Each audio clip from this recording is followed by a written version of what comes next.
How to clear Indian navy SSR and double A. इस video के अंदर हम इसी से रिलेटेड बात करने वाले हैं। अगर आप इंडियन नेवी एसएसआर और डबल ए की प्रिपरेशन कर रहे हैं या फ्यूचर में इसके लिए प्रिपरेशन करने के लिए आपने सोचा है, तो इस वीडियो को आप लास्ट तक देखते रहिए। आपके बहुत सारे डाउट्स और आपको बहुत सारी इन्फॉर्मेशन दी जाएगी इस वीडियो के अंदर। तो सबसे पहले बात करते हैं दोस्तों, इंडियन नेवी एसएसआर और डबल ए की एग्जाम हमारी कैसे होती है, यानी कि पेपर पैटर्न कैसा होता है। तो दोस्तों, इंडियन नेवी एसएसआर और डबल ए की हमारा जो क्वेश्चन पेपर होता है, ये कंबाइंड क्वेश्चन पेपर होता है और इसकी ऑनलाइन एग्जाम होती है। 1 घंटे की एग्जाम ली जाती है, यानी कि आपको 1 घंटे का समय मिलता है पेपर को सॉल्व करने के लिए। इसके अंदर दोस्तों 100 क्वेश्चन होते हैं और हर एक राइट आंसर पे आपको 1 मार्क्स दिए जाते हैं और हर एक रॉन्ग जो आपने टिक किया हुआ है दोस्तों, यानी कि आपको रॉन्ग आंसर पे आपको 0.33 मार्क्स का नेगेटिव मार्किंग आपको दी जाती है।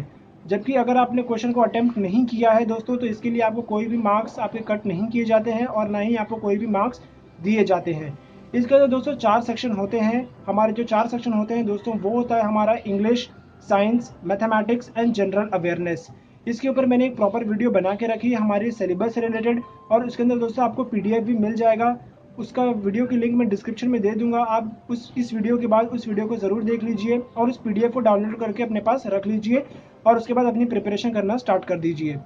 अब मैं आपको एक और चीज़ बताता हूं दोस्तों, इसके अंदर दोस्तों जो 4 सेक्शन होते हैं और हर एक सेक्शन दोस्तों 25 मार्क्स का आता है और आपको हर एक सेक्शन दोस्तों सेपरेटली पास करना होगा। सेपरेटली का मेरा बोलने का मतलब ये है दोस्तों, अगर आप किसी एक सेक्शन में फेल हो जा रहे हैं तो आपकी पूरी एग्जामिनेशन फेल डिक्लेयर करा दी जाएगी। हालांकि अगर आपके ऐसा सिचुएशन भी हो सकता है कि आपने तीनों सेक्शन बाकी पास कर रखे हैं, और चलो ऐसा भी मान लेते हैं कि आपने तीनों सेक्शन में आउट ऑफ स्कोर कर लिया, यानी कि 75 में से 75 स्कोर कर लिया, और जो आपको 4th सेक्शन है दोस्तों उसके अंदर आपको फेल हो गए हैं उसके अंदर आप, तो आपकी पूरी एग्जामिनेशन फेल हो जाएगी। आपको हर एक सेक्शन में सेपरेटली पास करना होगा, यानी कि आपको हर एक सेक्शन में दोस्तों कम से कम 5 नंबर लेके आने होंगे। अगर आप किसी एक सेक्शन में 5 नंबर से कम लेके आ जा रहे हैं तो आपकी एग्जामिनेशन वहीं पे फेल हो जाएगी, फेल डिक्लेयर करा दी जाएगी, यानी कि आप पीएफटी के लिए आप एडमिट कार्ड आपका नहीं आएगा।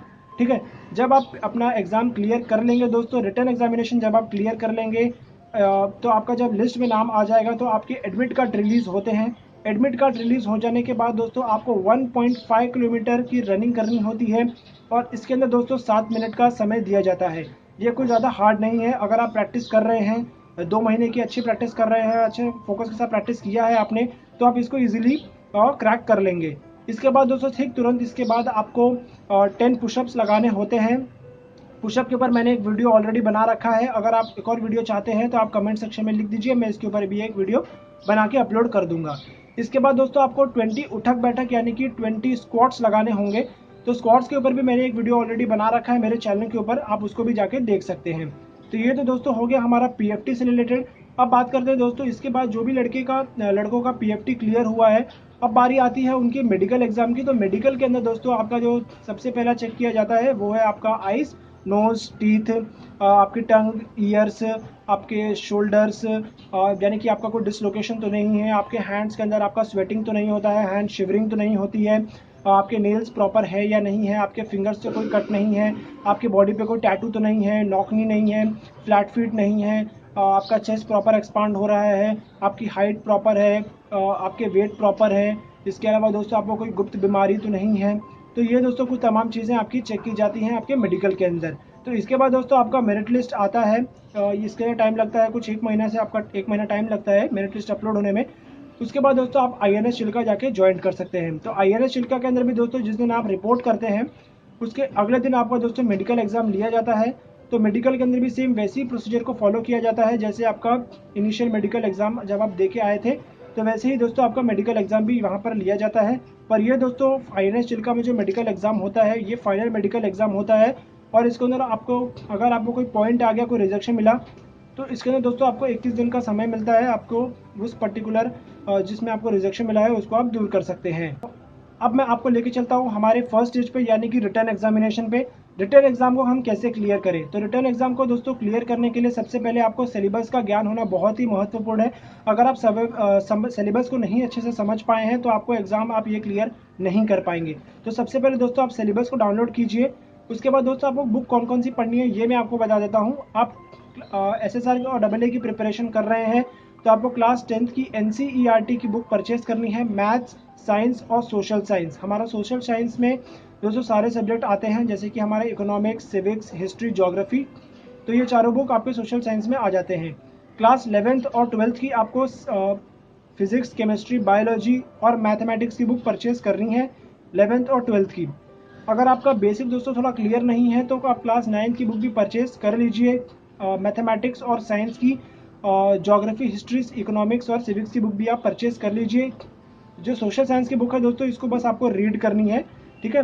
आप इसको ब्रीफ में रीड कीजिए, आपको सारे ज्ञान हो जाएंगे। मैथ्स और साइंस पे दोस्तों आपको ज़्यादा फोकस आपको करना है, बिकॉज इसी से रिलेटेड आपके बहुत सारे क्वेश्चन आपके बनते हैं। जनरल अवेयरनेस की जहाँ तक बात करते हैं तो दोस्तों, तो जनरल अवेयरनेस के अंदर आपको करंट अफेयर्स से रिलेटेड मैं आपको बात बताता हूँ। तो करंट अफेयर्स में आपको सबसे पहले आपके चीफ मिनिस्टर्स के नाम, जो भी आपके करंट चीफ मिनिस्टर्स हैं कंट्री के अंदर, तो उससे आपको चीफ मिनिस्टर के नाम याद रखने हैं। जैसे कि कोई हॉट न्यूज़ चल रही है दोस्तों, जैसे कि अभी कोविड-19 चल रहा है, तो कोविड-19 से रिलेटेड कौन कौन सी, ये कौन से वायरस से होता है, इसका वायरस का नाम क्या है, कितने दिन में इसके सिम्टम्स हमको दिखने लगते हैं, कौन कौन से इसके सिम्टम्स होते हैं, कौन कौन सी हमारे इसके लिए अभी वैक्सीन पे काम चल रहे हैं, कौन इस वायरस का नाम क्या है। तो ये सारी चीज़ें आपको याद रखने होंगे, यानी कि जो भी अभी हॉट टॉपिक्स चल रहे हैं दोस्तों, जो न्यूज़ में है, उससे रिलेटेड आपको इन्फॉर्मेशन आपके पास होनी चाहिए। और जहाँ तक बात करते हैं दोस्तों, इंडियन नेवी के बहुत सारे मिशंस होते हैं, जैसे कि अभी हमारा एक मिशन हुआ था, उस मिशन का नाम है दोस्तों समुद्र सेतु। वो समुद्र सेतु मिशन क्या है, उसके अंदर कौन कौन से शिप हमारे भेजे गए थे मालदीव्स। ये मालदीव्स के अंदर दोस्तों मिशन हुआ था, इंडियन नेवी की 2 शिप थी दोस्तों, उसको मालदीव्स के अंदर भेजा गया था, और वहाँ से इंडियंस को जो फंसे हुए थे उनको इवैक्यूएट करके कोची लेके आया गया था। तो ऐसे दोस्तों जो हमारे मिशंस होते हैं, इंडियन नेवी के हो गए, इंडियन एयरफोर्स के हो गए, इंडियन आर्मी के हो गए, तो ये सारी इन्फॉर्मेशन भी आपको पता होने चाहिए दोस्तों कि ये कौन सा मिशन हुआ था। और जैसे कि इंडियन आर्मी कोई टैंक परचेज कर रहे हैं, इंडियन नेवी कोई शिप परचेज कर रही है, कोई हम सबमरीन परचेज कर रहे हैं, कोई मिसाइल हम परचेज कर रहे हैं, तो ये सारी इन्फॉर्मेशन भी आपको पता होने चाहिए दोस्तों। आपको करंट अफेयर से रिलेटेड सारी इन्फॉर्मेशन होनी चाहिए। अब बात करते हैं दोस्तों इंग्लिश सेक्शन के लेके, तो इंग्लिश सेक्शन के अंदर दोस्तों आपको वो सारे ग्रामर पढ़ने हैं दोस्तों जो ग्रामर आपने स्कूल लेवल में पढ़ रखे हैं, यानी कि जो ग्रामर आपने 6 से लेकर 10 तक की 10वीं तक के क्लास में जो आपने ग्रामर पढ़ रखे हैं दोस्तों, आपको वही ग्रामर पे फोकस करना है। सिनोम्स, एनाटॉम्स, उसके बाद आपको सेंटेंस करेक्शंस, पैसेज रीडिंग, ये सारी चीज़ें आपको ध्यान में रखनी है। तो आप वही ग्रामर पढ़िए जो आपने 6 से लेकर 10 तक की बुक में पढ़ रखे हैं। इसके अलावा दोस्तों मार्केट में अगर आपके पास बुक नहीं है तो आप इसका सिलेबस देख लीजिए। सिलेबस में जो जो ग्रामर आपको चाहिए दोस्तों, आप वो सारे ग्रामर की बुक परचेज कर लीजिए। जहाँ तक बात करते हैं दोस्तों सैम्पल पेपर को लेके, यानी कि क्वेश्चन बैंक, तो इसके लिए आप previous year question paper solve जरूर कीजिए, लेकिन तब कीजिए जब आपका सिलेबस पूरा पढ़ के हो गया हो। आप इसमें ही अपना टाइम वेस्ट मत कर दीजिए। आप सिलेबस से रिलेटेड सारी पहले सिलेबस पूरा कंप्लीट कर लीजिए, उसके बाद दोस्तों आप क्वेश्चन बैंक को सॉल्व कीजिए। तो क्वेश्चन बैंक के ऊपर मैं एक वीडियो बना दूंगा दोस्तों कि इसके लिए कौन सी बुक्स बेस्ट बुक हो सकती है, तो आप चैनल को सब्सक्राइब कर लीजिए। मैं जल्द इसके ऊपर वीडियो अपलोड करके आपको इन्फॉर्म कर दूंगा। अगर दोस्तों आप मुझसे कोई अपने डाउट शेयर करना चाहते हैं या आप मुझसे कुछ पूछना चाहते हैं, तो दोस्तों आप अपने डाउट को कमेंट सेक्शन में जाके मुझसे लिख सकते हैं। कमेंट सेक्शन में दोस्तों आप अगर आपको 3-4 डाउट हैं तो आप ऐसे अपने डाउट्स को लिखिए कि आप एक ही जो कमेंट लिख रहे हैं उसके अंदर आप नंबर वाइज, सीरियल वाइज अपने डाउट्स को मेंशन कर दीजिए।